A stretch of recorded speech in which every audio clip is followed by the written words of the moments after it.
Hello बच्चों, स्वागत है आपका एक बार फिर से आपके अपने यूट्यूब चैनल गवर्नमेंट एग्ज़ाम्स अड्डा में। बच्चों, सीबीएसई बोर्ड एग्ज़ाम 2020 के क्लास 12th का रिज़ल्ट डिक्लेयर हो चुका है। बहुत से बच्चे ऐसे हैं जिनको ऐसा लगता है कि हमने बहुत अच्छा किया था लेकिन हमको नंबर कम मिले हैं। अगर आप भी उनमें से एक हैं तो आपके लिए इम्पॉर्टेंट नोटिस आई है सीबीएसई की तरफ से। जैसा कि मैंने पहले ही बताया था कि 1-2 दिन में ये नोटिस आ जाएगी।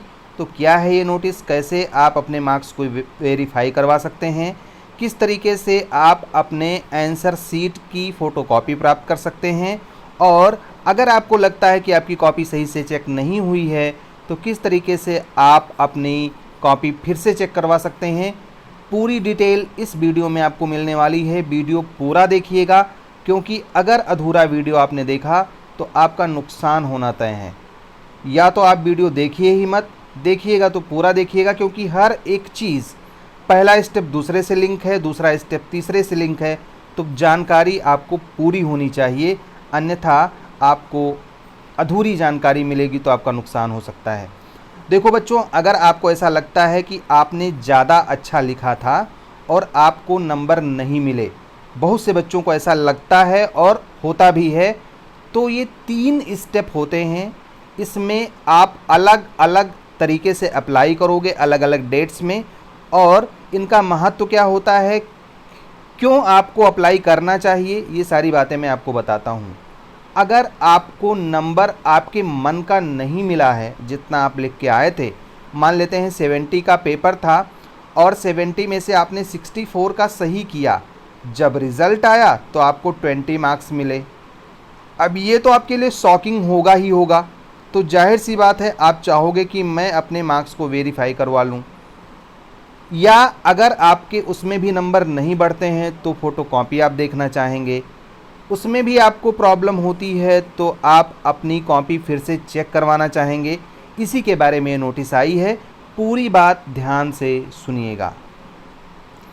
देखो बच्चों, ये पूरा प्रोसेस ऑनलाइन होता है और सीबीएसई बोर्ड की वेबसाइट से ही होता है। आपको ना तो स्कूल जाने की ज़रूरत है, ना कहीं और भटकने की ज़रूरत है। cbse.nic.in की वेबसाइट पर ये सारी चीज़ें आपको मिलेंगी, वहीं से आपको अप्लाई करना है। इसके अलावा अगर आप लेटर भेज देते हैं, स्कूल से संपर्क करवाते हैं, फ़ोन करते हैं, तो आपका कुछ भी होने वाला नहीं है। एक बात और ध्यान में रखिएगा कि जो आपकी फ़ीस होगी वो इंटरनेट बैंकिंग, डेबिट या क्रेडिट कार्ड के माध्यम से ही जमा होगी। ऑफलाइन फ़ीस नहीं जमा होगी, ना आपका डिमांड ड्राफ्ट, ना मनी ऑर्डर, चेक, कैश, ये सब कुछ नहीं चलेगा। तो आपके पास में इसकी भी सुविधा होनी चाहिए कि आप ऑनलाइन पैसे ट्रांसफ़र कर सको। यहाँ पर साफ साफ इन्होंने कहा है कि अगर आप इनकम्प्लीट एप्लीकेशन देते हो, ऑफलाइन एप्लीकेशन भेज देते हो, तो उसको हम रिजेक्ट कर देंगे। मतलब आपको सिर्फ ऑनलाइन एप्लीकेशन देना है। कैसे देना है वो प्रोसेस हम अभी आपको बता रहे हैं। देखो बच्चों, आपको 3 स्टेप में अलग अलग ये प्रोसेस करनी होगी। अगर आपने फर्स्ट स्टेप मिस कर दिया तो सेकंड के लिए अप्लाई नहीं कर पाओगे। अगर आपने सेकंड मिस कर दिया तो थर्ड के लिए अप्लाई नहीं कर पाओगे। यानी अगर आपको अपनी कॉपी चेक करवानी है फिर से, तो आपको फर्स्ट स्टेप, सेकंड स्टेप और थर्ड स्टेप, ये तीनों करना पड़ेगा। डायरेक्टली आप किसी एक स्टेप को नहीं कर सकते। हाँ, अगर आपको लगता है कि फर्स्ट स्टेप से आप संतुष्ट हो गए तो सेकंड और थर्ड स्टेप आप ना करवाएं, कोई प्रॉब्लम नहीं होनी है। तो यहाँ पर आपको और ध्यान देना है कि सभी कैंडिडेट को, जितने भी हैं, हर एक स्टेप के लिए अलग अलग ऑनलाइन एप्लीकेशन देना होगा। उसके बाद में आपको ये डिसाइड करना होगा कि आपको सिर्फ एक सब्जेक्ट में अप्लाई करना है या एक से अधिक सब्जेक्ट में अप्लाई करना है। मेरी सलाह ये है कि जिसमें आपको वास्तव में लगता हो कि आपने बहुत अच्छा लिखा था, उसी में अप्लाई कीजिएगा। नहीं तो आपने सब में अप्लाई कर दिया और कहीं आपको 2-4 नंबर बढ़ के मिले होंगे तो वो नंबर कम भी हो सकते हैं। तो जिसमें आपका कंपार्टमेंट आया हो या जिसमें आप फेल हो गए हों, उसमें तो रिस्क आप ले सकते हैं, सभी सब्जेक्ट में अप्लाई कर सकते हैं। अगर आप पास हो गए हैं और आपको लगता है कि इसमें हमको ठीक ठाक नंबर मिला है, तो उसमें अप्लाई मत करना बच्चों। यहाँ पर 5वें पॉइंट में इन्होंने कहा है कि अगर आपको इसमें किसी भी तरीके का लॉस हो जाता है, आपका नुकसान होता है, या मार्क्स आपके रिवाइज हो जाते हैं या देर में आता है रिज़ल्ट वगैरह, उससे आपका कुछ नुकसान होता है, तो इसमें हमारी कोई जिम्मेदारी नहीं होगी। मतलब अगर आप कहीं एडमिशन वगैरह ले रहे हो और इनके कॉपी चेकिंग में या इन सब चीज़ों में कोई डिले होता है, उससे आपको देरी की वजह से कोई दिक्कत होती है, तो भी इनकी जिम्मेदारी नहीं होगी। यहाँ पर वही बात इन्होंने साफ साफ कही है कि अगर एक भी नंबर आपका कम होता है तो आप उससे प्रभावित होंगे।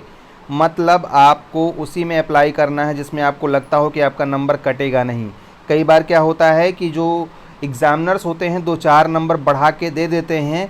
अगर आपने उसमें अप्लाई कर दिया और कॉपी चेक हुई और वो नंबर कम कर दिया गया तो आप पे उसका सीधा प्रभाव पड़ेगा। पॉइंट नंबर 6 में सीबीएसई ने इसको अंडरलाइन करके बताया है। तो जिसमें आपको लगता है कि नंबर ठीक ठाक मिला है, अप्लाई मत करना बच्चों। एक और बात आपको ध्यान देनी है कि अगर आपके नंबर कम होते हैं या बढ़ जाते हैं, मतलब बढ़ते हैं या कम होते हैं, उस कंडीशन में आपको पुरानी वाली मार्कशीट इनको देनी होगी। ये आपको नई मार्कशीट देंगे। इनके द्वारा जो भी निर्णय होगा वेरिफिकेशन का या रीवैल्यूएशन का, वो आपके लिए बाध्यकारी होगा। मतलब उसको आप अंतिम मानेंगे और वो आप पे बाध्यकारी होगा, उसको आप कहीं चैलेंज नहीं कर पाएंगे। इस बात को आपको ध्यान में रखना है। अगर आपका स्टेटस चेंज हो जाता है अप्लाई करने के बाद में, जैसे कंपार्टमेंट है आपका आया हुआ है और इवैल्यूएशन के बाद में आपके नंबर बढ़ जाते हैं, तो उस कंडीशन में आपको कंपार्टमेंट एग्ज़ाम से छुट्टी मिल जाएगी। या आपके नंबर कम हो जाते हैं और आपका कंपार्टमेंट आ जाता है तो आपको कंपार्टमेंट के लिए फॉर्म भरना पड़ेगा। साफ साफ सुन लो बच्चों, अगर आपके नंबर कम हो गए और आपको कंपार्टमेंट आ गया, उस सब्जेक्ट में आप फेल हो गए, तो आपको कंपार्टमेंट का भी एग्ज़ाम देना पड़ सकता है। जो पैसा आप इसमें देंगे वो नॉन रिफंडेबल है, मतलब वो पैसा आपका वापस नहीं होगा।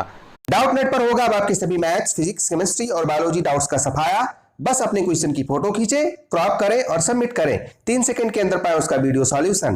क्लास 6 से क्लास 12 एवं नीट, आईआईटी, जेई मेंस और एडवांस लेवल तक आज ही डाउनलोड करें doubt net app. Link video description में। डाउट हो तो डाउट नेट करो। अब 3 स्टेप है। कौन कौन सा स्टेप है, क्या करना होगा, वो बातें समझ लो। पहला स्टेप होता है वेरिफिकेशन ऑफ मार्क्स का। इसका मतलब समझ लो कि क्या होता है बच्चों। वेरिफिकेशन ऑफ मार्क्स में ये होता है कि जो आपने कॉपी भरी है, जो कॉपी आपने लिखी है, उसमें ये लोग चेक करेंगे कि जितने भी नंबर आपको मिले हैं वो सब ऐड हुए हैं सही से कि नहीं, सभी क्वेश्चन चेक हुए हैं या नहीं, ये सारी चीज़ें देखी जाती हैं। इसके अलावा उसमें कुछ भी नहीं होता। नॉर्मली इस स्टेप में नंबर बढ़ने की संभावना बिल्कुल 0% होती है। कुछ ही बच्चों के इस स्टेप में नंबर बढ़ते हैं, लेकिन ये स्टेप कंपलसरी है। अगर आप कॉपी फिर से चेक करवाना चाह रहे हैं तो इसके लिए क्या करना होगा, 500 रुपये एक सब्जेक्ट की फ़ीस होगी, वो आपको देना होगा। जब मार्क्स वेरिफिकेशन हो जाएगा उसके बाद में इसका रिज़ल्ट सीबीएसई की वेबसाइट पे आ जाएगा, वहाँ पर आपको देखने को मिल जाएगा।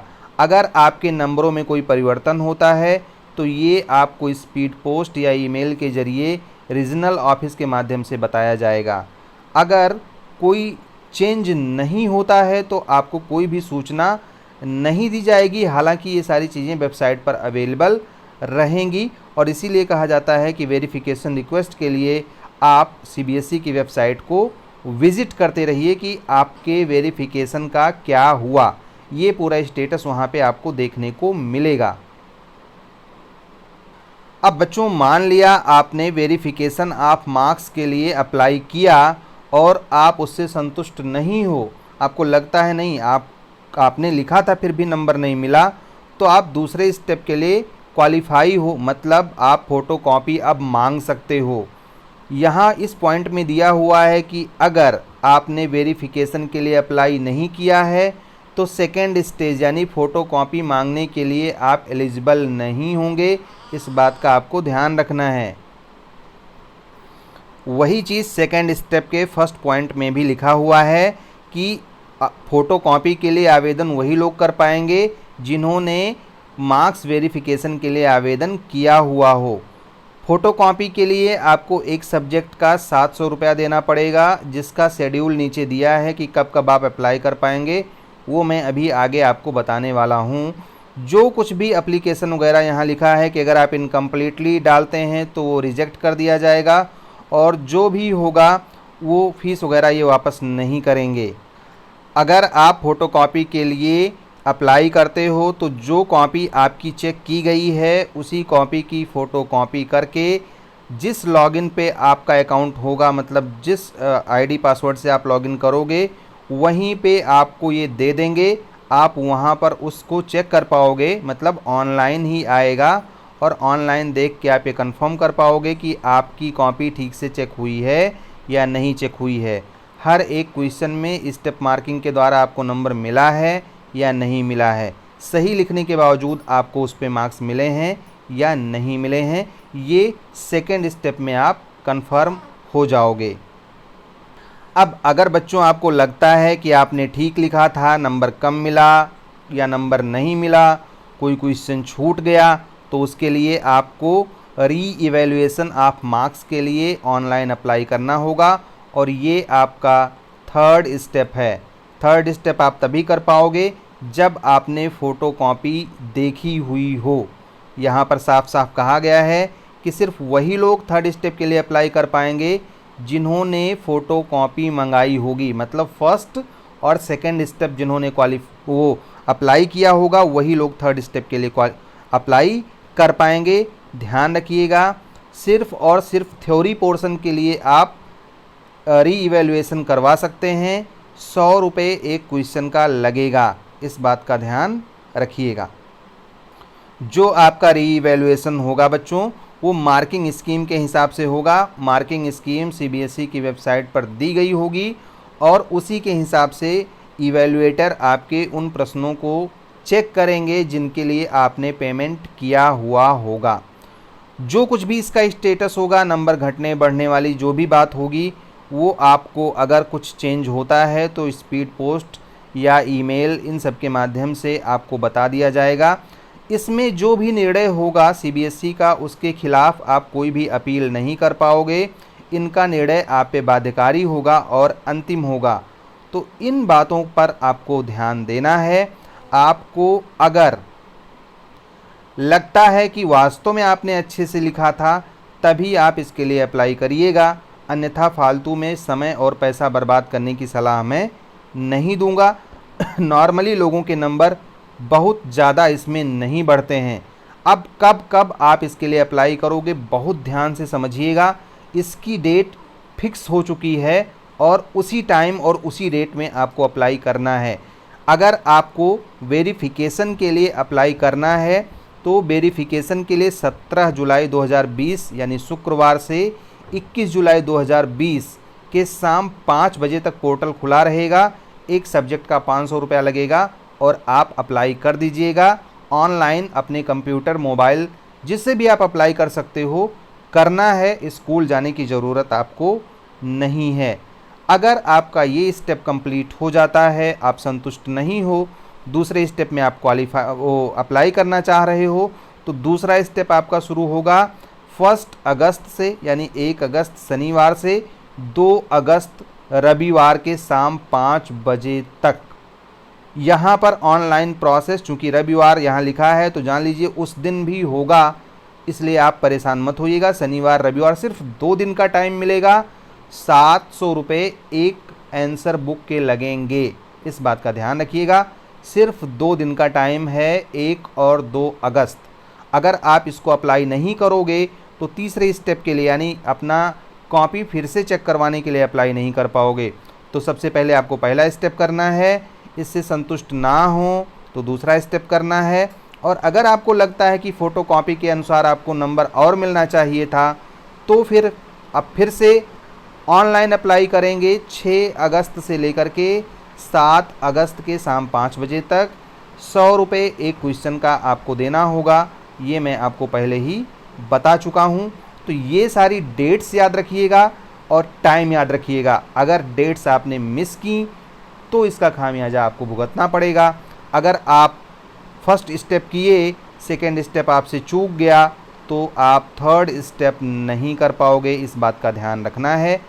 हम आपको यही सलाह देंगे एक बार फिर से कि अगर आपको लगता है कि आपने वास्तव में बहुत अच्छा लिखा है तभी इन सब चीज़ों का कोई फ़ायदा है, नहीं तो नंबर बढ़ने की संभावना बहुत कम होती है। अगर आपको कुछ पूछना है तो कमेंट बॉक्स में आपका स्वागत है। वीडियो अच्छा लगा होगा तो लाइक और शेयर करना मत भूलिएगा। Thank you for watching.